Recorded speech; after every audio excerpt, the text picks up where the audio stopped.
नाम बता। नाम कहाँ? आबिद नाम है। तो 1 घंटा समझा रहे हैं,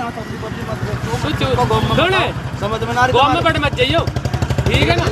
और अपनी जिम्मेवारी पाइए अगली बार, ठीक है? नमस्कार, आदाब, आप देख रहे हैं खबर अड्डा और मैं हूं आपके साथ सुम्बुलीरम।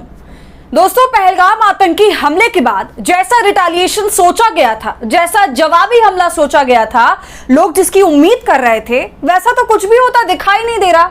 बल्कि जो नफरत की राजनीति देश में पहले से चल रही थी, उसमें और भयंकर बढ़ोतरी देखने को मिल रही है। जी हां, एक तरफ सरकार देशभक्ति और बदले का गुणगान कर रही है और दूसरी तरफ लोग नफरत में एक दूसरे को मारने काटने पर तुले हुए हैं। अब इसी नफरत पर सरकार के बीजेपी के दोहरे चरित्र पर पत्रकार आरफा खानम शेरवानी ने सरकार की क्लास ले ली है और जमकर लताड़ लगाई है, साथ ही लोगों को भी सच का आईना दिखाया है।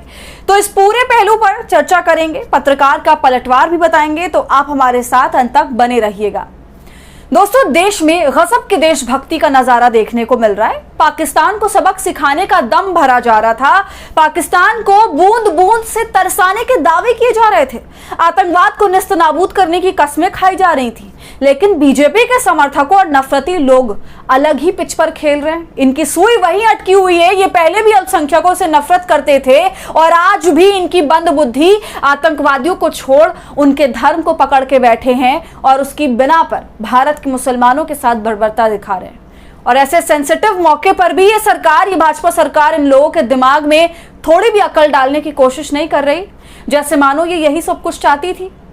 दोस्तों, इन नफरती लोगों का वीरता का रास्ता कहीं और ही मुड़ गया है। गरीब मुस्लिम के ठेलों को पलटा जा रहा है, चिकन की दुकान पर ताले लगवाए जा रहे हैं, मजदूर के काम को बंद करवाया जा रहा है, कश्मीरी छात्रों को डराकर भगाया जा रहा है। तो इस तरह से ये आतंकवादियों से बदला ले रहे हैं और उनका खात्मा कर रहे हैं। बल्कि सच तो ये है कि आतंकवादियों की इस स्थिति में जीत हो रही है। उन्हें शुरू से पता था कि इस हमले का असर ऐसा ही होने वाला है। उन्हें किसी धर्म से मतलब नहीं था, ना उन्हें मुसलमानों से किसी तरह की कोई मोहब्बत है। वो तो धर्म को हथियार बना के भारत को तोड़ना चाहते थे और वही सब कुछ हो रहा है। और अब इसी जरूरी मुद्दे पर पत्रकार आरफा खानम शेरवानी ने अपनी बात रखी और सरकार से सख्त सवाल पूछे। देखिए उन्होंने ट्वीट में क्या लिखा।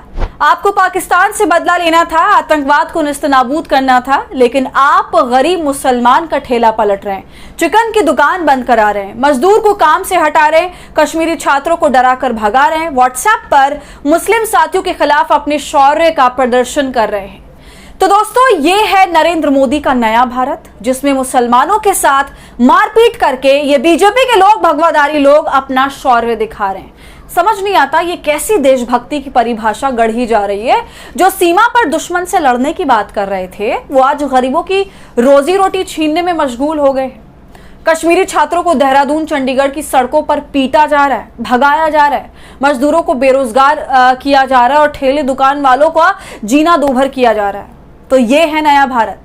नरेंद्र मोदी आतंकवाद से लड़ने की बातें कर रहे हैं, आतंकवादियों को मिट्टी में मिलाने की बातें कर रहे हैं, लेकिन उसके बावजूद भी जो कुछ भगवाधारी लोग हैं अपने देश के अंदर जो नफरत फैला रहे हैं, मासूमों को सताकर वीरता दिखा रहे हैं, तो इन लोगों को ये समझ लेना चाहिए कि ये कायरता का दूसरा नाम है।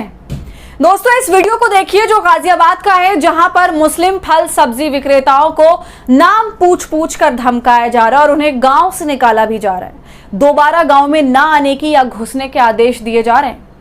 भाई, बात तो पड़ोसी मुल्क के आतंकवादियों से लड़ने की थी, लेकिन यहां तो ये अपने ही लोगों से लड़ रहे हैं। ये क्या जाहिलियत की मिसाल दी जा रही है। तो दोस्तों, इन नफरती लोगों की हरकतों पर और आरफा खानम शेरवानी की बातों पर आपका क्या कहना है, हमें कमेंट कर जरूर बताएं। वीडियो पसंद आई हो तो इसे लाइक और शेयर करें और खबर अड्डा को यूट्यूब पर सब्सक्राइब कर लें।